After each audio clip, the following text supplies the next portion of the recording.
1 Coríntios 15, a partir do versículo 44. Nós vamos até o final do capítulo, versículo 58. Conclusão aí do Paulo sobre a questão da ressurreição. 1 Coríntios 15, a partir do versículo 44. Amém? Amém. Diz assim a palavra de Deus: semeia-se corpo natural, ressuscita corpo espiritual. Se há corpo natural, há também corpo espiritual. Pois assim está escrito: o primeiro homem, Adão, foi feito alma vivente. O último Adão, porém, é espírito vivificante. Mas não é primeiro o espiritual, e sim o natural, depois o espiritual. O primeiro homem formado da terra é terreno, o segundo homem é do céu. Como foi o primeiro homem terreno, tais são também os demais homens terrenos. E como é o homem celestial, tais também os celestiais. E assim como trouxemos a imagem do que é terreno, devemos trazer também a imagem do celestial. Isso afirma, irmãos, que a carne e o sangue não podem herdar o reino de Deus, nem a corrupção herdar a incorrupção. Eis que eu vos digo um mistério: nem todos dormiremos, mas transformados seremos todos. No momento, no abrir e fechar de olhos, ao ressoar da última trombeta, a trombeta soará, os mortos ressuscitarão incorruptíveis e nós seremos transformados. Porque é necessário que este corpo corruptível se revista da incorruptibilidade e que o corpo mortal se revista da imortalidade. Quando esse corpo corruptível se revestir da incorruptibilidade e o que é mortal se revestir da imortalidade, então se cumprirá a palavra que está escrita: tragada foi a morte pela vitória. Onde está a morte, a tua vitória? Onde está a morte, o teu aguilhão? O aguilhão da morte é o pecado, e a força do pecado é a lei. Graças a Deus que nos dá a vitória por intermédio de nosso Senhor Jesus Cristo. Portanto, meus amados irmãos, sede firmes, inabaláveis e sempre abundantes na obra do Senhor, sabendo que no Senhor o vosso trabalho não é vão. Vamos orar, feche seus olhos comigo. Senhor Deus e Pai, nós te agradecemos, Senhor, por estarmos aqui reunidos em Teu nome, Pai. Nós te agradecemos pela Tua palavra lida e pedimos, Senhor, que o Senhor nos ilumine para que possamos compreender a Tua palavra, Pai. Fala os nossos corações, nos instrui segundo o Teu querer. Nosso Senhor esteja conosco, em nome de Jesus Cristo, Seu Filho amado, nós lhe pedimos e lhe agradecemos. Amém. Então aqui, finalmente, um capítulo bem grande, né? 58 versículos, Paulo vem tratando sobre a ressurreição, sobre todos os aspectos, desde mostrar a necessidade, como vai ser o corpo, entre todos os outros detalhes que ele apresentou. Aqui ele vai trazer, eu costumo dizer, em 3 passos aqui, uma conclusão sobre a ressurreição e muito uma aplicação dela para a nossa vida, para o nosso coração. Conforme a gente falou na semana passada, o trecho anterior ele vem até o versículo 44 também. Então a gente divide, como às vezes é feito no texto bíblico. Não sei se você já encontrou que aparece lá o nome do livro, 1 Coríntios, capítulo 15. Geralmente a grafia é assim, ou você coloca 2 pontos, que é a grafia mais antiga. Hoje já se usa um ponto, porque no computador os 2 pontos, dependendo de onde você for escrevido, causa confusão. Então, 15 ponto, e aí depois do número 44, aqui o nosso é 44b. Então você olha quando tem um ponto no meio do versículo, ele fala 44b, quer dizer a segunda metade, depois do ponto. A parte primeira do versículo, semeia-se o corpo natural e ressuscita corpo espiritual, ele está no trecho anterior. O que nós vamos falar aqui é a partir da segunda parte. Se há corpo natural, também há corpo espiritual. Essa referência, essa fala, é justamente o que começa o que nós vamos falar aqui hoje. Ele vai nos mostrar aqui, demonstrando ser a ressurreição algo verdadeiro, verídico, com testemunho, tanto lógico, quanto testemunho de pessoas, quanto ensinamento, quanto na Escritura também. Como isso se aplica a nós? E Paulo vem para a questão central e principal. Ele fala de ressurreição no último dia, então a gente precisa lembrar do último dia, é a vinda de Jesus. É aí que o negócio importa, porque todo o resto é discussão, a gente fica discutindo. Aí como é que vai ressuscitar? Ele não vai ressuscitar, ele ressuscita, não ressuscita. A prática mesmo, a conclusão, quando a gente vai olhar com os nossos próprios olhos, nós só vamos encontrar quando Jesus voltar. É quando ele voltar que ele vai ter ressurreição, aí a gente vai ver, para poder ter certeza. Então Paulo traz todo o argumento, mas isso, o que importa mesmo é a volta de Cristo. E aí ele vai apontar como a ressurreição importa na volta de Cristo, na vinda de Cristo, né? Primeiro ele vai dizer que há corpo natural e há também corpo espiritual. Na nossa fala hoje, que não deveria ser, né, que é algo que biblicamente ele está aqui, mas parece que a igreja ela foi se perdendo no significado com o passar dos séculos. Porque ele está falando de corpo espiritual. Hoje, quando você fala de espiritual, você pensa em algo que não é material. Isso é difundido, até mesmo os crentes, né? Quando um crente fala, eu estou agradecendo a Deus que Deus me abençoou, Ele me deu uma casa. Outros crentes falam, esses crentes bestas, ele trabalhou, juntou o dinheiro e comprou a casa, agora está dizendo que Deus foi que deu para ele. Eles não conseguem compreender que o espiritual e o material eles andam juntos. Não é preciso que alguma coisa seja inexplicável para que ela seja espiritual. Mas o grande problema é que, infelizmente, dentro da própria igreja, há muitos crentes que eles só acreditam em coisa espiritual se ela não for material. Então ele vai pensar em milagre como algo sobrenatural. Ele vai pensar em bênção de Deus como um sentimento, como um arrepio, como alguma coisa, mas eles não veem muitas vezes a manifestação de Deus quando ela é feita de uma forma comum. Por isso que o nosso catecismo fala dos meios que Deus usa para aplicar a redenção em nós. Ele diz que há meios ordinários e meios extraordinários. Então tem meios comuns. E aqui Paulo está falando, então há corpo natural, nosso corpo físico, e há corpo espiritual. É não entender corpo espiritual que fez muitas pessoas pensarem que na eternidade nós vamos viver lá só os espíritos flutuando lá no céu, sem entender que não vai ser assim. E a palavra ela deixa muito bem claro isso, mas nós perdemos a noção dessas coisas, né? Então é preciso entender. Quando ele fala de algo espiritual, ele está querendo falar de alguma coisa que não é corrompida. Então, essa nossa carne que nós vivemos é corrompida, por isso que a gente adoece, a gente envelhece, a gente morre.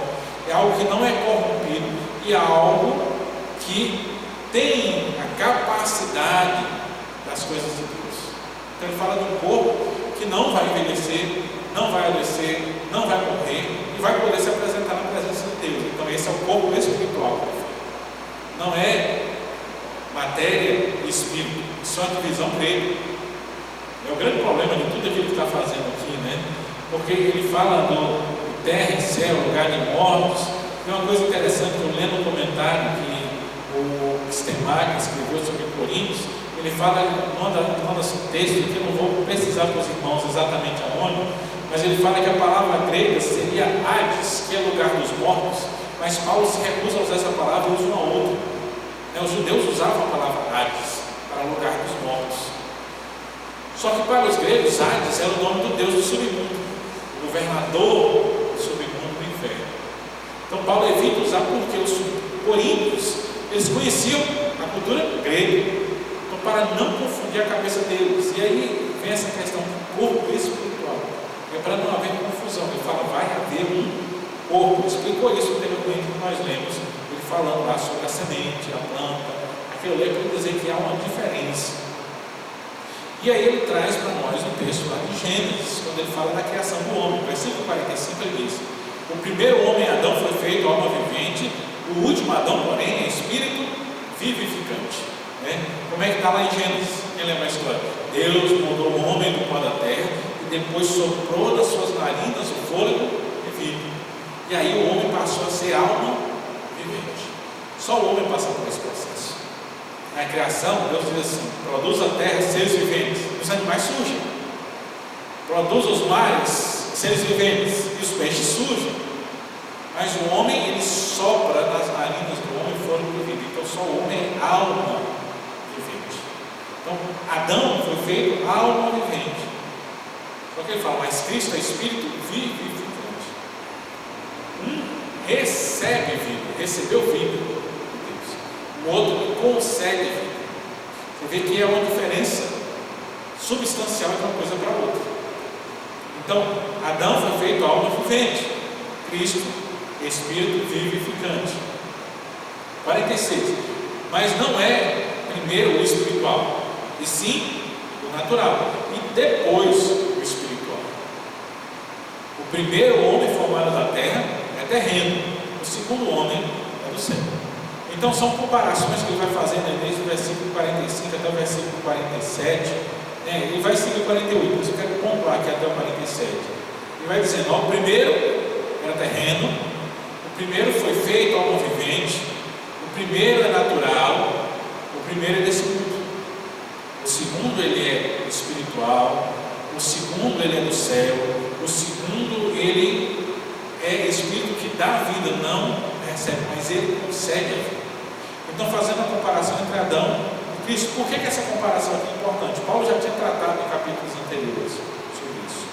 Adão, ele é o primeiro homem criado de Deus, então ele é o cabeça federal da raça humana. Todos nascemos em Adão. Adão transmite tudo, todo o seu conhecimento, tudo aquilo que foi criado, mas também o pecado também é transmitido a nós. Então, assim como Adão é pai de todos os homens, Cristo é o cabeça de todos os salvos.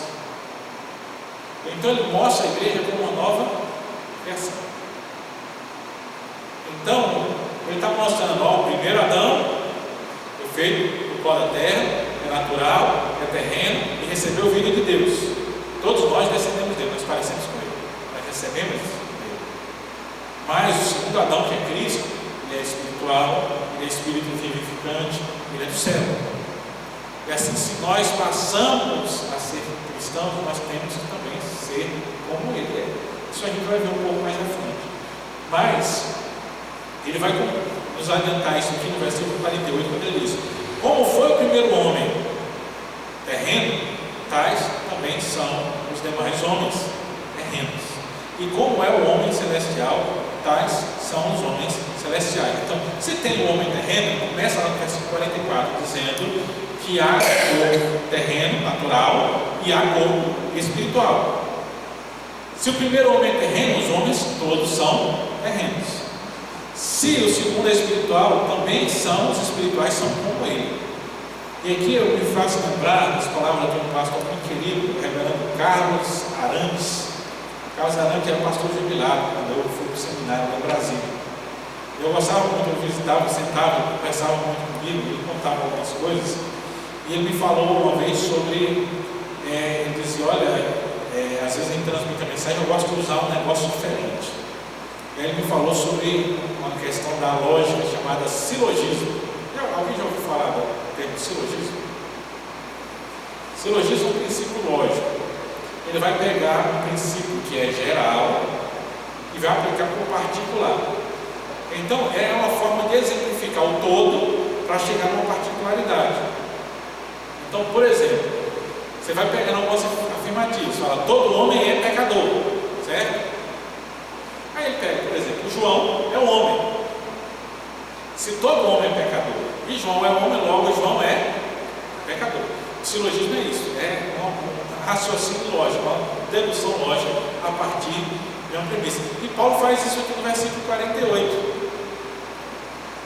Ele fala, tem dois tipos, tem o terreno e tem o espiritual. Adão é terreno, então assim todos os homens também são terrenos, carregam a imagem de Adão. Mas tem os homens espirituais, como tem um corpo espiritual, que segue um Adão espiritual.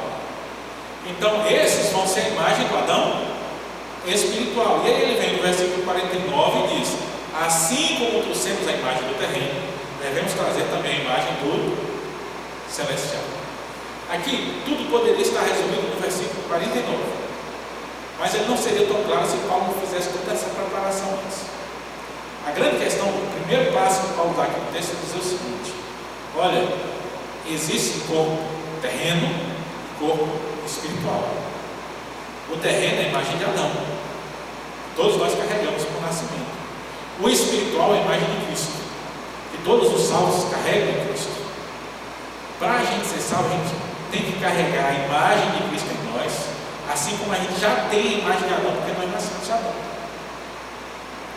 A grande questão, se eu nasci em Cristo, eu tenho que ser nova criatura. Essa é a questão primeira que Paulo traz a respeito da ressurreição. O corpo espiritual, a ressurreição, o corpo glorificado que ele apresenta, é a imagem de Cristo. Assim como Cristo foi glorificado, nós seremos também, mas sem a imagem dele. E por isso ele coloca no versículo 49 como uma necessidade. Nós trazemos a imagem do terreno, mas ele coloca, nós devemos trazer também a imagem do celestial. Aí que vem o grande desafio. Todo aquele que é nascido de novo em Cristo Jesus, ele tem que trazer a imagem do celestial. A grande questão é que nós perdemos a noção disso. E o que Paulo está chamando a atenção dos coríntios, por quanto chama a nossa atenção também hoje. Se somos servos de Deus, nós devemos agir como servos de Deus. Se nós nascemos de novo, nós temos que viver como nascido de novo. A gente precisa fugir daquela imagem que as pessoas têm de ser crente aí para a igreja. Acho interessante, eu gosto muito do povo, que o povo fala aquilo que é verdade, só que ele faz brincadeira com isso, né? Mandaram algumas vezes o sujeito colocando assim, sabe aqueles.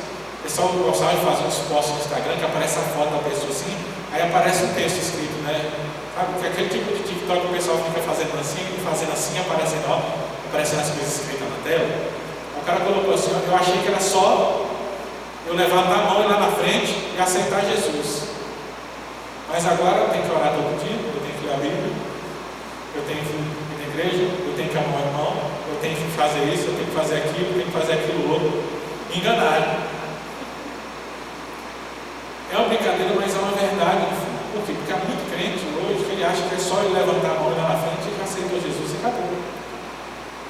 Só que o que é que Paulo está dizendo? Se você não traz a imagem do espiritual, você não está fazendo parte do segundo grupo. Porque a imagem do terreno você já tem. Mas agora ele diz, nós devemos trazer, quer dizer, é uma obrigação, algo que pesa sobre nós, nós precisamos ser semelhantes a Cristo Jesus. Então ele dá a advertência, é o primeiro passo, adverte. Nós nascemos em pecado, somos terrenos, só que se nós nascemos em Cristo, nós devemos trazer a imagem de Cristo na nossa vida. Segundo, versículo 50. Por que nós devemos trazer a imagem?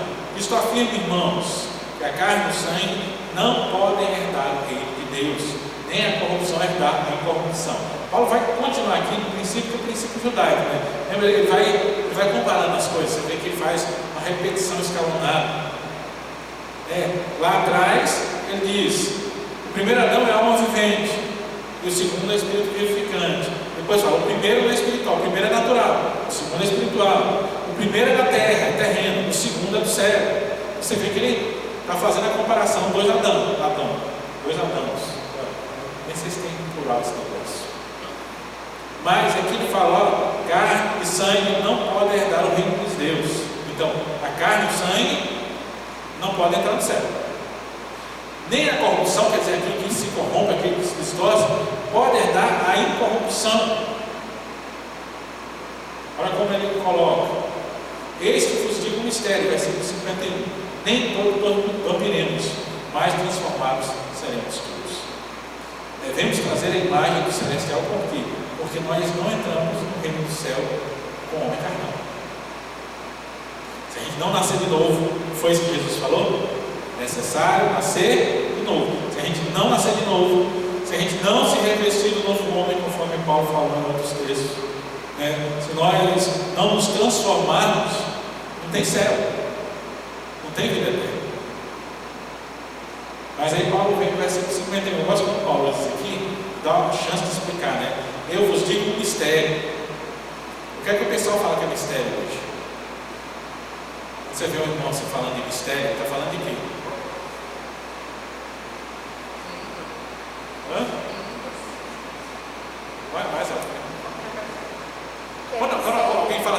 mistério. Ele está falando de que o crente fala de mistério, ele está falando de quê? Uma coisa inexplicável. Inexplicável. Que ele faz alguma coisa lá, né? Os irmãos, ele faz um negócio lá. Por que isso? Mistério. Misterioso. É tipo a palavra para dizer que não sabe o que é. Só que Paulo, quando usa mistério, ele usa num sentido completamente contrário. Toda vez que aparece no Novo Testamento a palavra mistério, ele não fala de algo que não se sabe explicar, mas ele fala de algo que até aquele momento não se sabia. Então, o Novo Testamento, quando ele apresenta o mistério, ele só apresenta o mistério sendo revelado. E é por isso que a gente diz que a Bíblia é a revelação de Deus. Então, quando Paulo fala que eis que digo um mistério, se fosse hoje numa igreja pentecostal, né? Eu vou dizer um mistério, então a pessoa diz, pronto, a gente não vai entender nada agora. Esse é mistério, ninguém compreende. Só que Paulo é o contrário. Ele diz, eu digo mistério, e aí ele explica.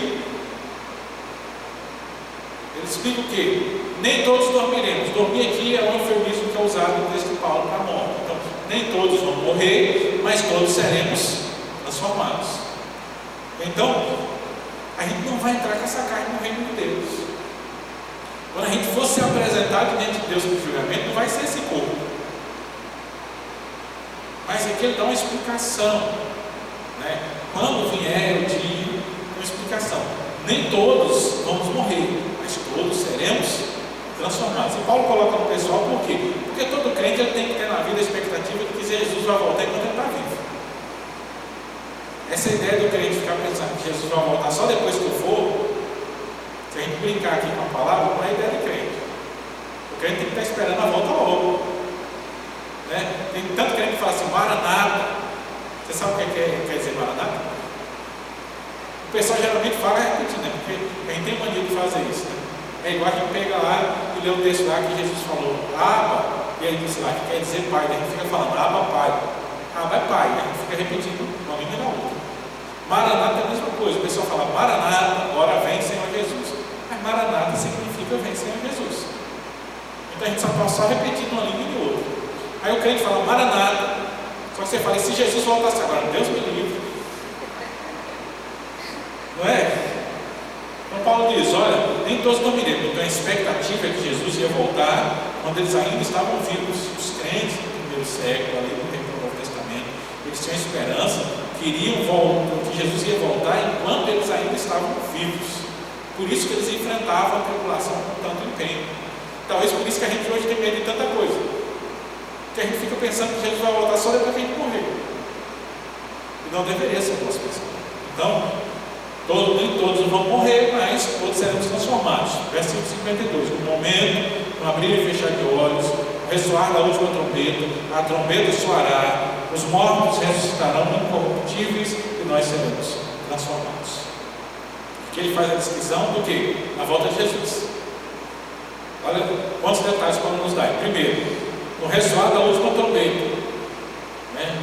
O pessoal brinca que crente não tem medo de nada. O crente está lá no culto e tira, não sei o que, todo mundo está lá tranquilo. Aí se você ouve o som da trombeta, aí os crentes ficam tudo com medo. Uma vez eu vi um pastor que ele estava fazendo uma pregação sobre a volta de Jesus e combinou com o cara que mexia no som, né? Na hora que ele falou assim, lá no meio da pregação, ele falou, e se Jesus voltasse agora, o cara toca lá no som, o som de trombeta, e disse que os crentes começaram a correr dentro da igreja. Então, no ressoar da última trombeta, no abrir e fechar de olhos, que diz, vai ser rápido. Eu estava lembrando uma música aqui, não sei se vocês já ouviram, né? Porque assim como o relâmpago que sai do Oriente se mostra no Ocidente, assim há de ser a vida do Filho do Homem. No abrir e fechar de olhos, a trombeta soará, os mortos ressuscitarão incorruptíveis e nós seremos transformados. Paulo, lá em 1 Tessalonicenses, capítulo 4, ele faz essa descrição, dizendo, os mortos vão ressuscitar primeiro, depois é que a gente vai ser transformado. Obviamente a fila direitinho, né? Eles morreram em Cristo primeiro, então eles ressuscitam primeiro. Aí depois a gente é transformado, mas ele coloca tudo isso aqui. Nós seremos transformados. Então, ninguém vai entrar no reino do céu com esse corpo, nós seremos transformados. Mas para entrar, o que é preciso? E aí, mais uma vez, no versículo 53 e 54, é que vai dar o fechamento. Vamos no versículo 49, no trecho anterior do fechamento. Porque é necessário que esse corpo corruptível se revista da incorruptibilidade e que o corpo mortal se revista da imortalidade. E quando esse corpo corruptível se revestir da incorruptibilidade e o que é mortal se revestir da imortalidade, então se cumprirá a palavra que está escrita: tragada foi a morte pela vitória. Então, quando Jesus voltar, esse corpo corruptível vai se revestir da incorruptibilidade. Isso é um trava-língua comum, todo crente tem que decorar essas palavras, né? O texto da Bíblia, a gente fica aqui, tem que ler. Então, o que é corruptível vai se revestir da incorruptibilidade. Isso aqui que é morto, que é carne, que é sangue, que vai ser destruído, que não tem resistência, que é pecaminoso, que nos leva a estar desagradando a Deus. Este velho homem em farrapos, ele vai ser revestido, vai ser transformado. Então, aquilo que era pecaminoso, pecador e corrupto, vai ser transformado em santo. A gente precisa lembrar disso, por isso Paulo fala primeiro, quando esse corpo é necessário que esse corpo seja revestido. Depois do versículo 54, e quando esse corpo for revestido, então a morte perde a vez. A grande questão é que nós não podemos entrar no céu. Então, há imortalidade. E aqui, mais um destaque para a palavra do comentarista, né? Ele diz, Paulo vai trazer o que? Ele vai nos mostrar que o primeiro Adão foi feito mortal. Porque às vezes a gente fica trazendo aquela ideia, né? Aquela ideia meio do panfleto do Testemunho de Jeová. Não tem, já viu os panfletos dele, nos desenhos do céu? É umas campinas bonitas, assim, e aí tem uns tigres, assim, fica todo mundo abraçado, fazendo carinho nos tigres. Não sei porque eles gostam de ter tigre, sempre tem tigre nos panfletos dele. Mas é a ideia de que a gente vai voltar lá para o jardim, que era tudo perfeito lá para Adão. Só que aí Adão errou, agora a gente vai voltar todo mundo para lá. E a Bíblia não fala isso. A história começa no jardim para Adão, mas ela termina em Apocalipse com a cidade, não com o jardim. Então, quando ele fala dessa mudança, desse revestir, é porque Adão não era imortal. Sabe qual é a prova que a gente tem que Adão não era imortal? Quando Adão peca, Deus expulsa Adão do jardim e coloca um anjo na entrada do jardim. Para quê? Quem lembra da história? Para que Deus coloca um anjo na entrada do jardim com espada? Até teste. Vou fazer um teste. Vamos fazer um vestibular bíblico aqui, para ver quem é que passa. Ou é nem bíblico. Quem chuta aí? Lembra lá da história? Deus expulsa Adão do Éden, do jardim, né? Depois diz, a sua dor rosto comerás do pão, a mulher multiplicarei as dores do parto, a serpente vai andar sobre o pó da terra, né? A terra produzirá carnes e abrolhos, não sei o que. Ele expulsa o jardim, faz uma roupa de peles animais, expulsa do jardim e coloca um anjo na entrada do jardim. Para quê? Para que o homem não entre no jardim. As palavras ali estão escritas, para que ele não entre no jardim, não coma do fruto da vida e não viva eternamente. Adão não era imortal. Ele vivia como imortal por causa da fruta. É por isso que tem aquela história, você não vê a história dos filhos, o pessoal procurando a fonte da juventude. A fonte da juventude é só uma metáfora pagã para a árvore da vida. A árvore da vida é o fruto que se comia, curava todas as feridas, dava vida e a pessoa vivia eternamente. Adão, para viver eternamente, tinha que comer o fruto. Aí eu brinco, você vai lá para a genealogia, já teve curiosidade de ler genealogia? Ninguém tem. Porque é só um monte de nome, né? Mas se você for pesquisar, você vai ver. Adão e a sua geração viveram 900 anos, mais ou menos, em média. A geração seguinte, ele já vem vivendo 500 anos, em média. Depois veio a próxima geração vivendo 300. Depois, a outra geração veio até 200. Abraão viveu ali até 200. Abraão viveu 160 e poucos anos, se não me engano. Aí depois, Deus já coloca um padrão. O homem vai durar 120 anos. E a Bíblia diz lá que a vida do homem é 120 anos. Aí você procura na humanidade, você encontra a pessoa de 100 anos. Poucos, mas você me encontra com mais de 120. Os recordes que são registrados, 113, 114, por quê? Porque Deus lá atrás colocou um limite e falou, é até aqui, ó. Quem conseguir chegar muito bem, chega aqui, daqui não passa. Então você não tem registro.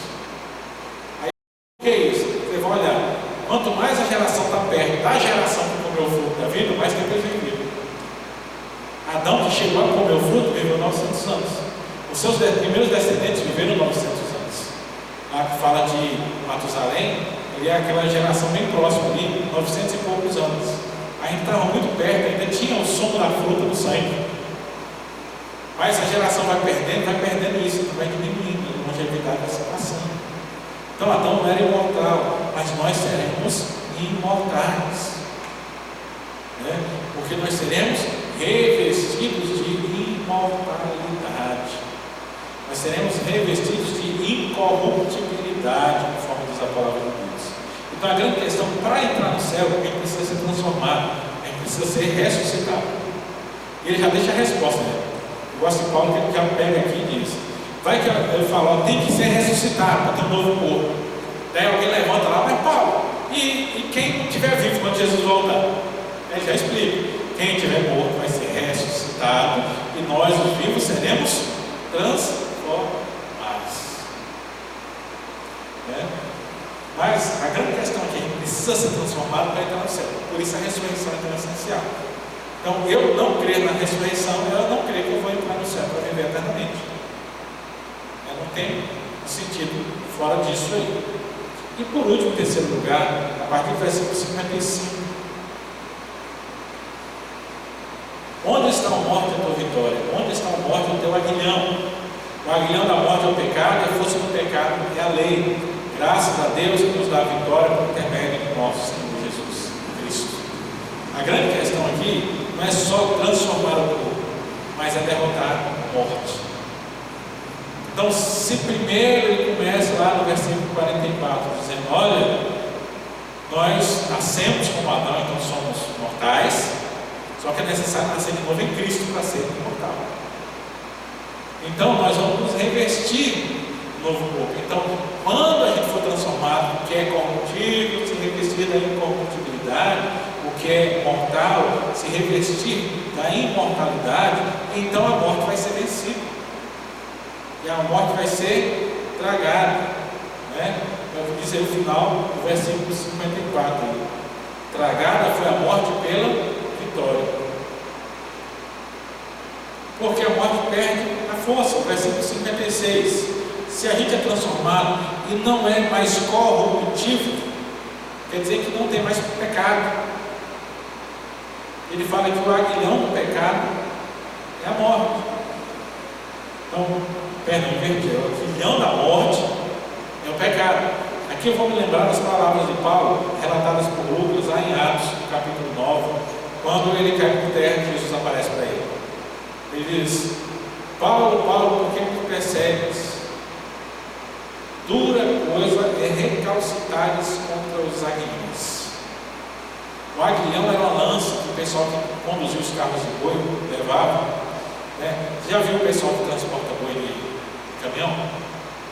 Boi vivo? Já viu que ele tem um bastãozinho que fica ali do lado? Quando o boi está no seu ele pega lá e dá um choque. Aquilo ali é uma espécie de aguilhão. O aguilhão, ele era uma ponta de ferro, uma lança, onde eles iam e cutucavam os bois para o boi caminhar, para o boi andar, arrastar os carros. E o boi, quando era meio bravo, às vezes ele dava aquela cutucada, o boi queria dar coice. Só que o coice batia na ponta de ferro do aguilhão. E aí ele se machucava mais ainda. Por isso ele tinha uma ponta de ferro. O animal, quando tentasse revidar, ele disse que quanto mais ele revidasse, mais ele se machucava. Então ele desistia disso. E aí ele se avançava. Então Deus fala para Paulo que Paulo estava dando coice no aguilhão, ele estava se furando, machucando cada vez mais, porque ele estava insistindo em contra aquilo que não pode ir contra. Era mais forte do que ele. Aí aqui Paulo traz esse exemplo do aguilhão. Jesus falou para ele quando ele caiu lá, ele disse, olha, o aguilhão da morte é o pecado. O ferrão que a morte ataca o ser humano é o pecado. Só que quando a gente for revestido de incorruptibilidade e não tiver mais pecado, então a morte não tem mais força. Como é que a morte vai nos ferir sem pecado? E como é que o pecado vai aparecer sem a lei? Então, ele vai dizer: a vitória nos é dada em Cristo Jesus. Então, a gente é salvo em quem? Em Cristo. Não é porque a gente é cumpridor da lei. Tem muito crente que vive hoje como se fosse bom, porque ele compra palavra. Não é porque eu vou na igreja, eu oro, eu leio a Bíblia. Irmão, se você for depender disso para ser salvo, você vai para o inferno.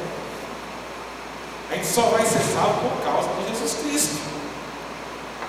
Todo o resto é só um complemento. É como Paulo diz lá atrás: é preciso que a gente carregue a imagem.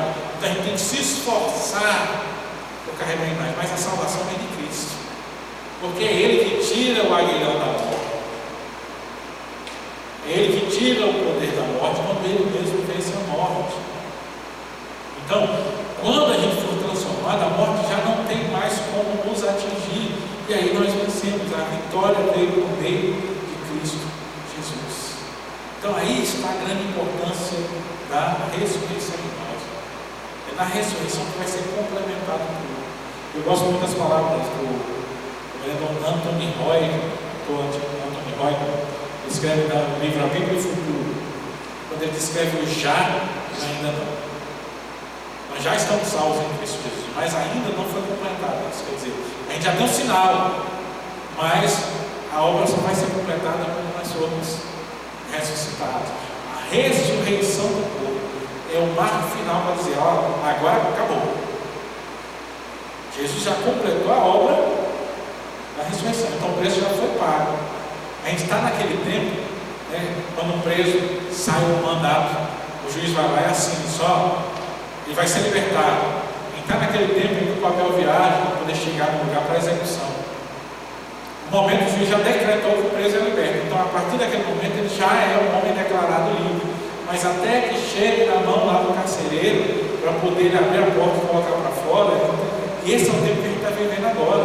O preço já foi pago, já foi assinado, já foi sacramentado. Só que a gente precisa voltar para poder abrir as portas e a gente ser liberto. E esse abrir as portas é a ressurreição do corpo, que Paulo vem falando nesses 58 versículos do capítulo 15. Por isso, ele termina justamente esse capítulo, no versículo 58, dizendo: portanto, meus amados irmãos, sede firmes e inabaláveis e sempre abundantes na obra do Senhor, sabendo que no Senhor o vosso trabalho não é vão. Ele fala da ressurreição para dizer: ó, tudo que a gente está fazendo aqui é para a ressurreição. O que a gente vive aqui não é para as pessoas gostarem da gente. O que a gente vive aqui não é para o pessoal achar que a gente é um cristão bonzinho, que a gente é muito bom. O que a gente vive, o que a gente faz, o trabalho que a gente faz para Deus, a obra do Senhor, é para a nossa ressurreição. É lá que nós vamos ser recompensados realmente. E é por isso que Paulo termina aqui dizendo: olha, é preciso agora, se a gente entende que carrega a imagem de Cristo, segundo Adão, se a gente entende e crê fielmente que nós seremos ressuscitados no último dia, então nós vivemos agora abundantes na obra do Senhor. É um chamado para nós vivermos como crentes de verdade. Né? O pessoal usa muitos termos para isso, mas eu prefiro falar de verdadeira conversão. Infelizmente nós ainda temos, mesmo no meio cristão, muitas conversões que não são completas e muitas que são até falsas. Mas a verdadeira conversão é aquela que coloca o crente na presença de Deus e cumpre as palavras do apóstolo Paulo no versículo 58: sempre abundantes na obra do Senhor. É o que Paulo nos chama aqui: é sair na ressurreição, olhar para as coisas da atual, sede abundantes